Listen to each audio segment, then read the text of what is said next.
जन्मांतरीय संस्कार नष्ट नहीं होते।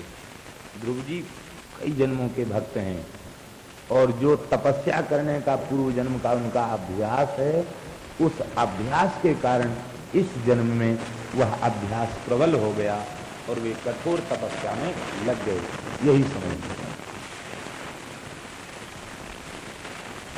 विष्णु पुराण में वर्णन है कि ध्रुव जी पूर्व जन्म में बड़े उच्च कोटि के ऋषि थे और भगवान की प्राप्ति में केवल 6 महीने बाकी थे। इसी बीच में एक राजकुमार फौज पलटन लेके आया और उसने जंगल में वन विहार किया। उस विहार की लीला को देखकर ध्रुव जी के मन में आया, अरे हमने तो जीवन भर भजन में व्यतीत कर दिया, हम भी राजकुमार होते, हम भी खूब ठाट बाट से रहते। ये वासना उनके मन में आ गई। इसके बाद सकाम भाव आ गया, राजकुमार बनने की कामना आ गई। 6 महीने इसी कामना में व्यतीत हो गए, शरीर तो छूट गया, भगवान की प्राप्ति भई नहीं। देही ध्रुव जी के 6 महीने बाकी थे तो जन्म लिया उन्होंने।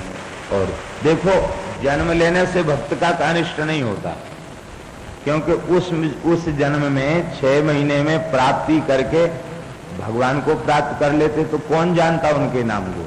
लेकिन ध्रुव रूप में आए तो अनंत जीवों को विस्तार किया। इसका तात्पर्य है कि भगवान के भक्त का चित्त निष्काम होता है।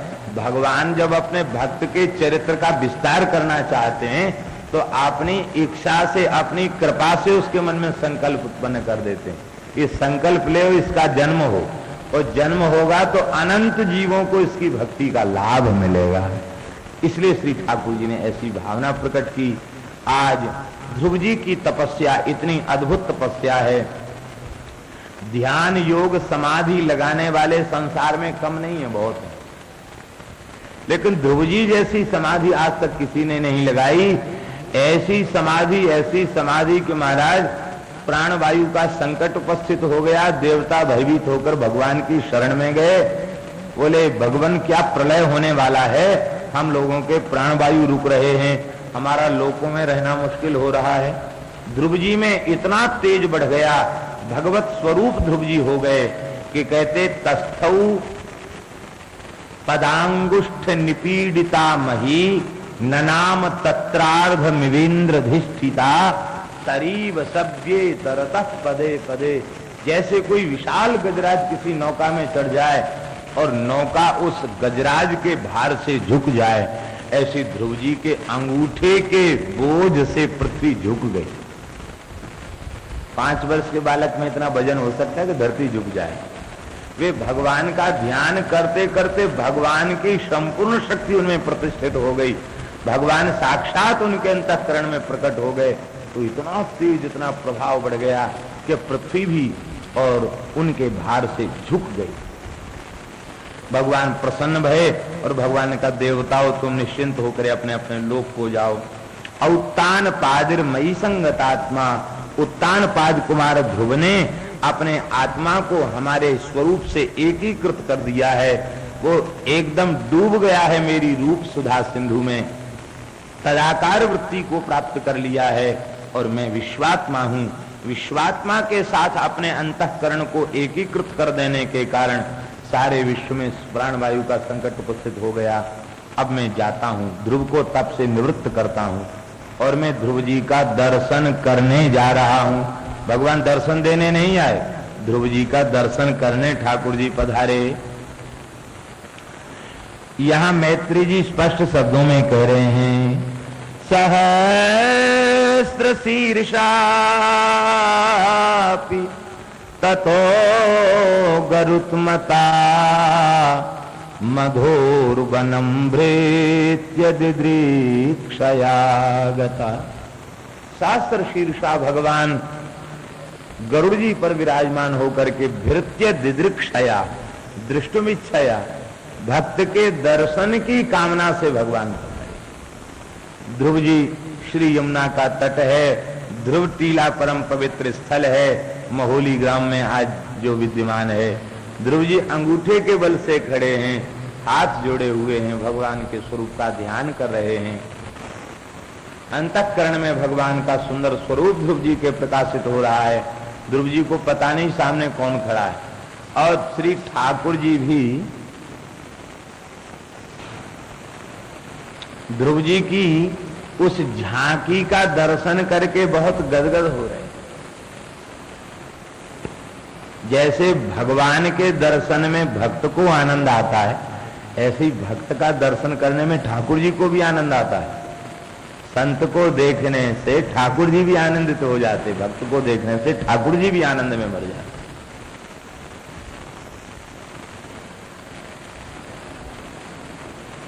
इसलिए ठाकुर जी का दर्शन करने के लिए भक्तों को बुलाना चाहिए, संतों को बुलाना चाहिए। आओ आओ महाराज दर्शन करो। क्यों? उससे ठाकुर जी खुश होते हैं। आज हमारे प्यारे आए, आज हमारे भगत आए, प्रसन्न हो जाते। ठाकुर जी प्रसन्न हो रहे हैं, ध्रुव जी का दर्शन करते, आनंद में गदगद हो रहे हैं, विभोर हो रहे हैं। बहुत देर हो गई ठाकुर जी को दर्शन करते करते। अंत में भक्त से बातचीत करने की व्याकुलता हुई तो ठाकुर जी ने ध्रुव जी के हृदय में जो भगवान का मंगलमय स्वरूप प्रकाशित था उसे तिरोहित कर लिया। जैसे ही तिरोहित किया ध्रुव जी व्याकुल हो गए। जैसे किसी मणिधर सर्प की मणि को छीन लिया जाए वो व्याकुल हो जाए। ध्रुव जी ने नेत्र खोले तो देखा सामने श्री ठाकुर जी खड़े हैं। जो झांकी हृदय में थी वही सामने खड़े हैं। पृथ्वी पर लौट करके साष्टांग दंडवत किया। तद्दर्शनेन गत साध्व सक्षिता ववन्दतांगं विनमय्य दंडवत् दृग्भ्यां प्रपश्यन् प्रपिबन्निवार्भकस्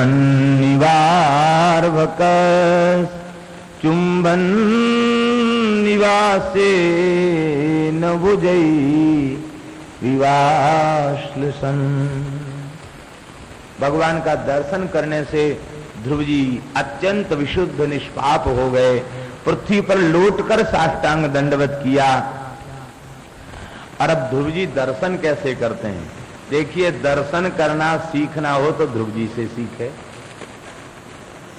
लोग दर्शन करना नहीं जानते ठाकुर जी का। जो नहीं देखना चाहिए उसे देखते हुए बाजारों में जाते हैं। दोष पाप देखना चाहिए, संसार के रूप देखना चाहिए। जो देखने योग्य नहीं है उसे देखते तो बाजार में चले गए और ठाकुर जी के सामने गए तो आंख बंद करके खड़े हो गए। अरे भाई, वहां आंख क्यों बंद करते? वहां तो नेत्र खोल के चरण से लेके किरीट मुकुट पर्यंत झांकी का दर्शन करो। कैसी पोशाक है, कैसे चरण हैं, कैसे अधर हैं, कैसी बंसी है, कैसी लकुट है, दर्शन करो। वो दृष्टि की सफलता इसी में है कि भगवान का दर्शन। वहां गए, आंख बंद करके खड़े हो गए। अब भगवान का दर्शन आंख भर के नहीं किया। अब खड़े होकर भी ये नहीं कि भगवान आपके चरणों में अनुराग हो, महाराज ये दे दो, ये दे दो, ये दे दो, ये दे दो। लंबी चौड़ी एक लिस्ट पढ़ दी आंख बंद करके। हमें कोई इतनी चीजें चाहिए इसलिए हम आपके सामने आए हैं। फिर लौट के आए, कहो दर्शन कर आए बिहारी जी का? बोले हाँ कर आए। कैसी पोशाक थी? अरे हम कोई पोशाक देखने गए थे, हम कोई बंगला देखने गए थे। अरे भाई, जब पोशाक, बंगला, ठाकुर जी की झांकी का दर्शन नहीं किया तो क्या देखने गए थे वहां? अक्षणवताम फलमिदम न परम विदाम। आंख का फल ही है ठाकुर जी का दर्शन। इसलिए वस्तुतः संसार देखने योग्य नहीं, सुनने योग्य नहीं, भगवान देखने के योग्य हैं। दर्शनीय तो भगवान है। इसलिए भगवान के श्री अंग का दर्शन नहीं, निहारना चाहिए। बड़े लाड़ से, प्यार से, भाव से देखना चाहिए। अनुभवी संतों ने बताया है कि जब प्रेम से भगवान का नित्य प्रति कोई भक्त दर्शन करता है तो भगवान के श्री अंग में विविध भावों का दर्शन होता है। निष्ठापूर्वक दर्शन करता तो कभी लगेंगे अपने ही ठाकुर जी हैं, कभी लगेंगे कि आज तो कुछ गंभीर ज्यादा हैं, कभी लगेंगे आज मुस्कुरा रहे हैं, कभी लगेंगे कि आज हम उनसे आंख मिला रहे हैं, वो अपनी आंख इधर ले जा रहे हैं। ऐसी ऐसी अनुभूतियां रूप रसिक संतों को होती हैं। जो ठाकुर जी का दर्शन नित्य प्रति करते हैं उनको ऐसी अनुभूतियां होती हैं। भगवान विग्रह नहीं है, भगवान तो साक्षात विराजमान है। इस भाव से जब प्रेम पूर्वक भगवान का दर्शन करता है तो विविध प्रकार के भावों का दर्शन भगवान के स्वरूप में होता है। बोलो भक्तवत्सल भगवान की जय। जय जय श्री राम। श्री ध्रुव जी कैसे दर्शन कर रहे हैं देखिए। दृग्भ्याम प्रपश्यन् प्रतिबन निवार्भकः चुंबन निवास्येन भुजैः रिवाश्लिशन। दृग्भ्याम प्रपश्यन प्रपवन इव, पश्यन नहीं प्रपश्यन, प्रकर्षेण पश्यन, अनुराग पूर्वक भगवान की झांकी का दर्शन कर रहे हैं। तो ऐसे लगता है मानो अपनी दृष्टि से ठाकुर जी को पी जाएंगे, बाहर छोड़ेंगे ही नहीं, संपूर्ण स्वरूप को नेत्रों के मार्ग से पी जाएंगे। दृग्भ्याम प्रपश्यन प्रतिबन इव, इतना प्रेम जग रहा है कि आस्येन चुंबन इव, उनके होठ देखकर ऐसा लग रहा ध्रुव जी के, तो इतना प्रेम जग रहा मानो श्री ठाकुर जी के संपूर्ण श्रीअंग को चूम लेंगे। भुजैः इवाश्लिशन, उनकी भुजाएं प्रेम में फड़क रही हैं, उनको देख के लग रहा मानो अपनी नन्ही नन्ही भुजाओं में ठाकुर जी के श्रीअंग को अपने में समेट लेंगे, लिपट जाएंगे ठाकुर जी से।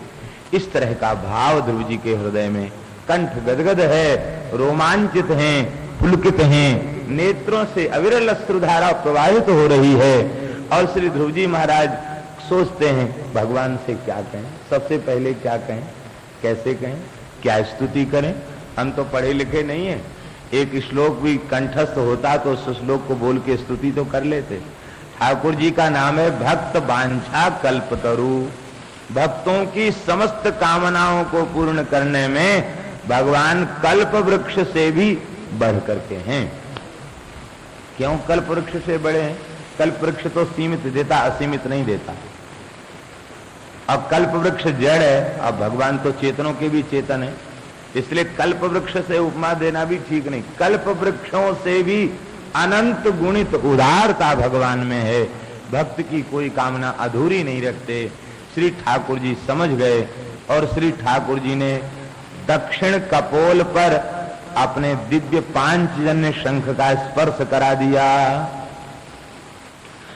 सतम विवक्षन्तम तद्विदं हरिम हरिर् ज्ञात्वास्य सर्वस्य च हृद्यवस्थितः कृतांजलिं ब्रह्ममयेन कंबुना पस्पर्श बालम कृपया कपोले। ध्रुव जी हाथ जोड़ करके खड़े हैं, कृतांजलिम ब्रह्ममयेन कंबुना, हाथ जोड़ करके खड़े हैं। भगवान ने अपने दिव्य पांचजन्य शंख का कपोल पर स्पर्श करा दिया। ये भगवान का पांचजन्य शंख जो है ना, ये संपूर्ण वेद ज्ञान का अधिष्ठान है। ये शंख भगवान के भक्तों को तो ज्ञान देता है, स्वरूप का ज्ञान कराता है, उनके हृदय में ज्ञान जागृत करता है। और असुरों के कान में जब इस शंख की ध्वनि जाती है, उनकी छाती फटती है। ये दोनों काम करता है। भक्तों के हृदय में प्रेम का संचार, ज्ञान भक्ति का उदय करता है, और दुष्टों के हृदय को ये शंखनाद विदीर्ण करता है।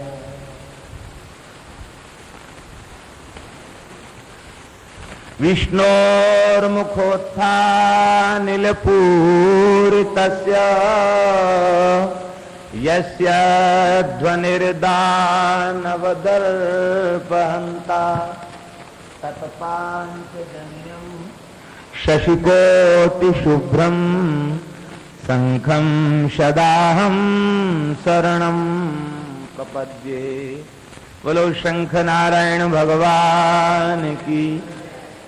भगवान जब शंखनाद करते हैं, पांचजन्य शंख बजाते हैं, तो यस्य ध्वनिर दानव दर्पहन्ता, दानवों का दर्प समाप्त हो जाता है, उनके वक्षस्थल विदीर्ण हो जाते हैं, उनकी छाती फटती है, और भक्तों के हृदय में ज्ञान का प्रेम का प्रकाश हो जाता है।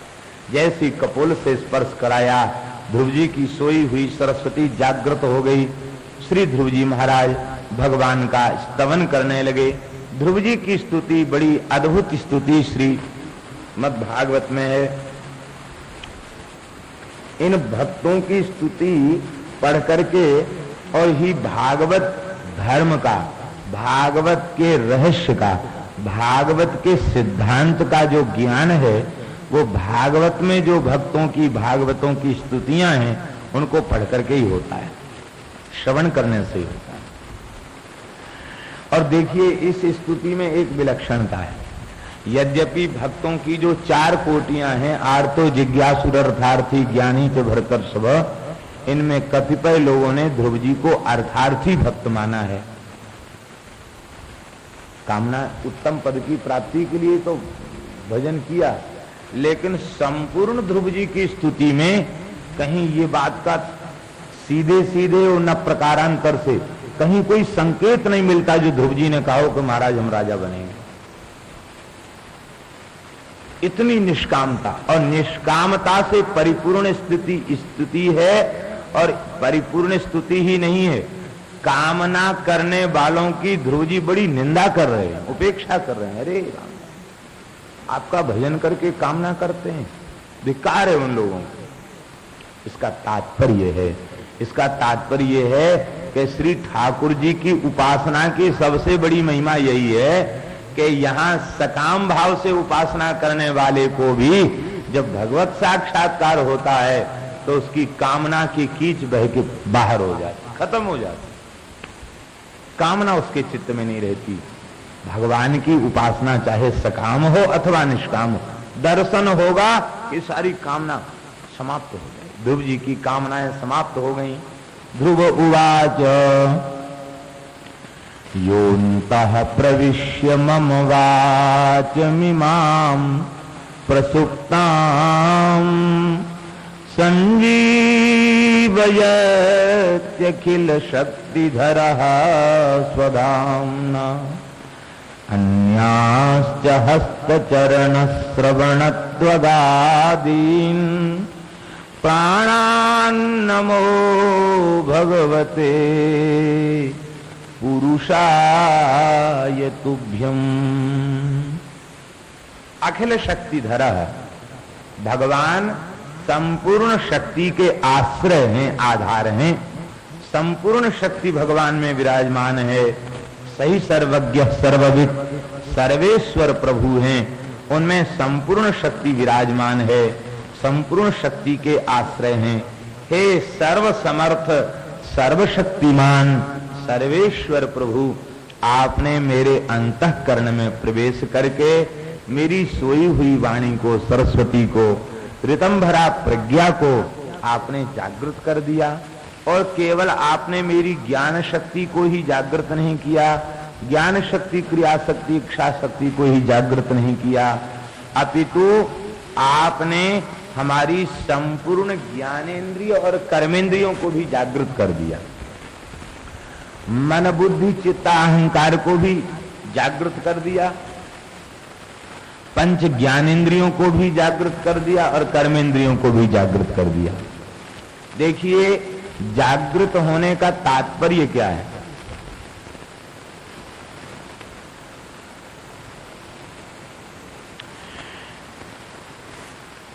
मन का जागृत होना नाशवान पदार्थों की प्राप्ति का संकल्प करना, ये मन का जागृत होना नहीं है। मन का जागृत होना है सबई मन कृष्ण पदारविंद, चरणों में लग जाना, ये मन का जागृत होना। संसार की नाशवान वस्तुओं की प्राप्ति में, उनके प्रयत्न में अपनी बुद्धि का विनियोग करना, ये बुद्धि का जागृत होना नहीं है। बुद्धि का जागृत होना यही है, ददामि बुद्धि योगम तम येन माम उपयान्ति ते, भगवान के मार्ग में लग जाना। चित्त का विषयों का चिंतन करना जागृत होना नहीं, भगवान का चिंतन करना ये चित्त का जागृत होना है। और अहंकार का, मैं संसार का हूं, यह बात समझ में आना, ये अहंकार का निकृष्टतम स्वरूप है और परिष्कृत स्वरूप यही है। अहंकार का विशुद्ध होना यही है, मैं सेवक रघुपति पति मोरे, मैं भगवान का दास हूं। ये अंतःकरण चतुष्टय का जागृत होना है। आंख संसार को देखती है, आंख का जगना नहीं। आंख से श्री कृष्ण दिखाई दे, ये आंख का जगना है। कान को कथा सुनाई पड़े, ये कान का जगना है। नासिका से भगवान के चरण कमल मकरंद का आघ्राण हो, ये नासिका का जगना है। जिह्वा को नामामृत का स्वाद मिले, भगवत प्रसाद का अधरामृत का स्वाद मिले, ये जिह्वा का जगना है। हाथ पैर आदि का जगना भगवान की उपासना में लग जाना है। ऋषिकेण ऋषिकेश सेवनम भक्ति रुच्यते। तो देखिए यहाँ ध्रुव जी के कहने का तात्पर्य ये है कि आपने मेरी ज्ञानेन्द्रिय कर्मेंद्रिय को जागृत कर दिया और इंद्रियाश्रय शरीरम, इंद्रियों का आश्रयभूत जो शरीर है, माने कहने का तात्पर्य है कि आपने रोम रोम को जागृत कर दिया। अब यह तन मन प्राण संपूर्ण वृत्ति आपका ही अनुभव करेगी। अब भूल कर धोखे से भी ये संसार में भटकने वाली नहीं। यही जागृत होना, जागृत होना है। और संसार का अनुभव करना ये जागृत होना नहीं है। भगवान का अनुभव हो, मन बुद्धि चित्त अहंकार ज्ञानेन्द्रिय कर्मेंद्रिय सबके द्वारा भगवान की ही अनुभूति हो, ये जागृत होना है। ध्रुव जी कहते ऐसी कृपा आप करते हैं तब ये स्थिति आती है। अपने पुरुषार्थ से यह ज्ञानेन्द्रियां कर्मेंद्रियां जागृत नहीं होती। आप अखिल शक्तिधर हैं और पुरुषा, आप पुरुष हैं। आपको भीतर प्रवेश नहीं करना पड़ा, आप तो अंतर्यामी रूप से पहले ही शयन कर रहे हैं। केवल आपने संकल्प किया और मेरे भीतर दिव्य प्रकाश फैल गया। हे नाथ, इस आपके कृपा के बदले हमारे पास भेंट करने के लिए कुछ भी नहीं है, इसलिए नमः, बस। नमः का अर्थ है सर्वस्व निवेदन। आपके चरणों में भेंट करने के लिए अब कुछ नहीं, इसलिए सर्वस्वम निवेदयामि। अब संपूर्ण समर्पण आपके चरणों में कर दिया, ये इसका भाव है। हे नाथ, नूनम विमुष्टमतयः तव माययाते ये त्वां भवाप्यय विमोक्षण मन्येतो अर्चन्ति कल्पकतरुं कुणपोपभोग्यम् इच्छन्ति यत्स्पर्शजं निरयेऽपि नृणाम्। धन्य है। ध्रुव जी कह रहे हैं कि निश्चित ही ते विमुष्टमतयः, उनकी बुद्धि अपहरण कर ली गई है, विशेष रूप से चुरा ली गई है। किसके द्वारा? बोले माया। उनकी बुद्धि आपकी माया के द्वारा चुरा ली गई है, ठग ली गई है।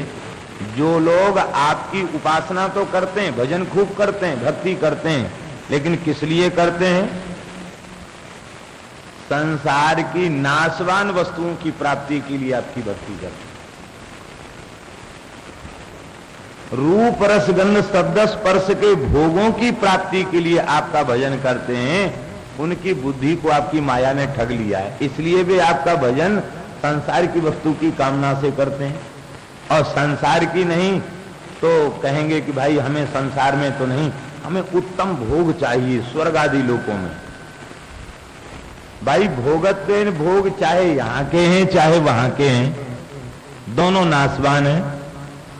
बस अंतर इतना है कि यहां के क्षण के हैं, थोड़े हैं, अल्प हैं, वहां प्रचुर मात्रा में है, लेकिन वो भी नाशवान है। तो किसी भी कामना को लेकर यदि भक्ति की गई है तो वस्तुतः उनकी बुद्धि आपकी माया ने ठग ली है, इसलिए उनकी ये स्थिति हो रही है। अर्चन्ति कल्पकतरुं कुणपोपभोग्यम,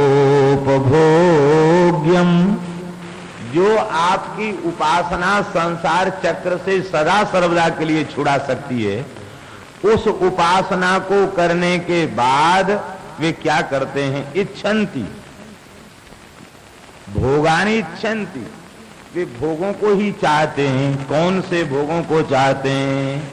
कहते जो स्पर्शजन्य भोग निरयेपि, निरयेपि का तात्पर्य नारकीय योनि में भी सुलभ है।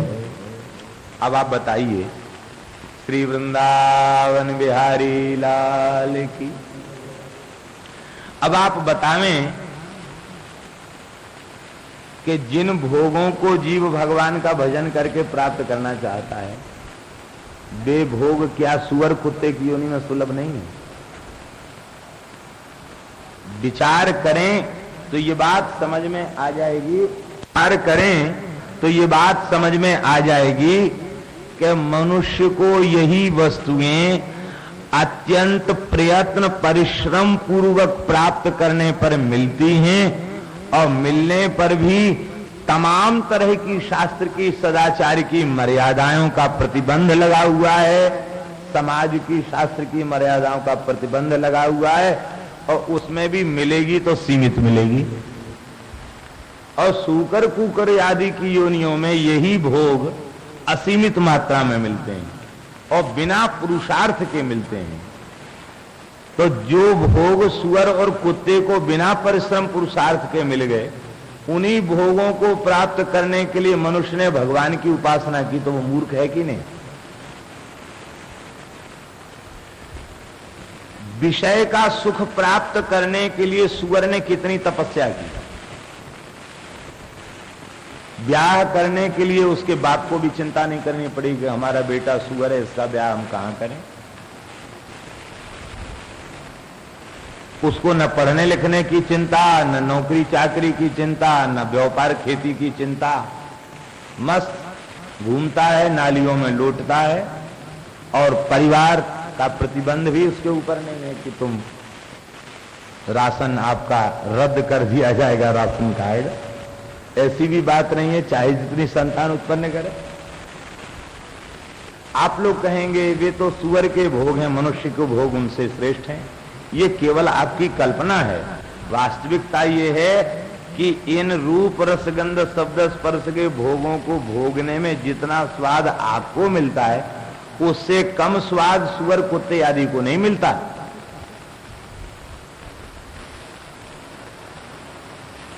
इसलिए संसार की नाशवान वस्तुएं जो भजन करके मांगते हैं वे अभागे हैं। वास्तविकता तो ये है कि जो उदार चक्र चूड़ामणि है, जो अति उदार है, जिससे अधिक उदार कोई हो नहीं सकता, ऐसो को उदार जगमाई, ऐसे अति उदार भगवान से कुछ मांग कर उनकी उदारता को संकुचित बनाना है। जो अपने आप को दे देने के लिए तैयार बैठा हो, कमर कस के खड़ा हो कि हमको कोई ले ले, है? जो ठाकुर अपने आप को देने के लिए तैयार खड़ा हो, उससे संसार की चीज मांगना, ये दे दो, संकुचित करना। मान लो हमने उनसे पुत्र मांगा, तो क्या पुत्र जन्म, पुत्र की प्राप्ति से हम संसार के चक्र से छूट जाएंगे? उद्धार हो जाएगा? यदि पुत्र से ही उद्धार होता तो सुअरिया का सबसे पहले उद्धार होना चाहिए। एक बार में 10-10, 12-12 बच्चे पैदा करती। ये हमारा पहला जन्म तो नहीं है, इसके पहले लाखों करोड़ों जन्म हो चुके हैं। यदि ठाकुर जी मिल गए होते तो भटकने क्यों पड़ता? भटक रहे हैं, इसका मतलब है कि कहीं न कहीं अटक रहे हैं, इसीलिए भटक रहे हैं। तो उन जन्मों में कितने पुत्र भय होंगे? गिनती करो, तुम्हारा कोई गिनती नहीं कर पाएगा। अरबों खरबों पुत्र भय होंगे। इतने बेटा होने के बाद भी मन नहीं भरा, तो बेटा होने से मन भर जाएगा, बेटी होने से मन भर जाएगा। हो सकता कभी राजा महाराजा बने हो, कितना खजाना रहा होगा, कितना बड़ा किला रहा होगा, उन खजानों से मन नहीं भरा, तो आज भगवान से धन मांग लेंगे तो धन से मन भर जाएगा? किसी से मन नहीं भरेगा। त्याग से ही तृप्ति होगी, त्याग से तृप्ति। त्याग करो बस। हम ठाकुर जी के हैं, ठाकुर जी जो देंगे उसे पाना है, जो पहनावे सो पहनना है, जैसे रखें वैसे रहना है, और दुख पूर्वक नहीं रहना है। ये जैसे रखें उसको ही मौज मान करके रहना, परम आनंद मान करके रहना। इस तरह से भगवान के अधीन अपने जीवन का निर्वाह। ध्रुव जी कहते हैं कि इसी को भगवान की भक्ति कहते हैं। बड़ा सुंदर दृष्टांत दिया है। अर्चंति कल्पक तरुम कुणपोपभोग्यम, जैसे कोई व्यक्ति कल्प वृक्ष की उपासना करे और वस्तु उससे तुच्छ मांग ले, उसे मूर्ख कहा जाएगा कि नहीं। एक कोई दरिद्र व्यक्ति कल्प वृक्ष के नीचे पहुंचा, रो रहा था, हाय हम बड़े अभागे हैं, शरीर ढकने को वस्त्र नहीं है, खाने को अन्न नहीं है, हमें कोई मानने वाला नहीं। कल्प वृक्ष बोला रो मत, तुम हमारी छाया में बैठे हो, अब मत रो, मैं कल्प वृक्ष हूं, स्वर्ग की संपत्ति भी मांगो तो दे सकता हूं, तुम जो कुछ मांगना चाहो मांग लो। वो बोला कि बड़े भाग्य की बात है जो हम कल्प वृक्ष की छाया में आ गए, अजी बड़ा अच्छा हुआ हम आपके पास आए हैं। अब आप ऐसा कीजिए, हमको बड़ी जोर की भूख लग रही है, आधी छटाक चने दे दीजिए, एक छटाक चने दे दीजिए। तो जो कल्प वृक्ष स्वर्ग का वैभव दे सकता है, उस कल्प वृक्ष से मुट्ठी भर छटाक भर जौ मांगने वाला, चना मांगने वाला, वो मूर्ख है कि नहीं। ऐसे ही जो भगवान इस दुखमय संसार चक्र से उबार सकते हैं, अपने हृदय से लगा सकते हैं, उन ठाकुर जी से संसार की वस्तुएं मांगना बिल्कुल नहीं। बस ननाक पृष्ठम न चपारमेष्ठम न सार्वभौमम न रसाधिपत्यम न योग सिद्धि ही अपुनर्भवम वा वांछन्ति यतपाद रज प्रपन्ना, कुछ भी नहीं चाहिए, अचाह, यही सबसे बड़ी बात। जिसको भगवान के अतिरिक्त कुछ भी चाहिए उसे भगवान नहीं मिलेंगे। जिसे केवल भगवान चाहिए और कुछ भी नहीं चाहिए, उसे श्री ठाकुर जी ने। ध्रुव जी का भाव है, हे नाथ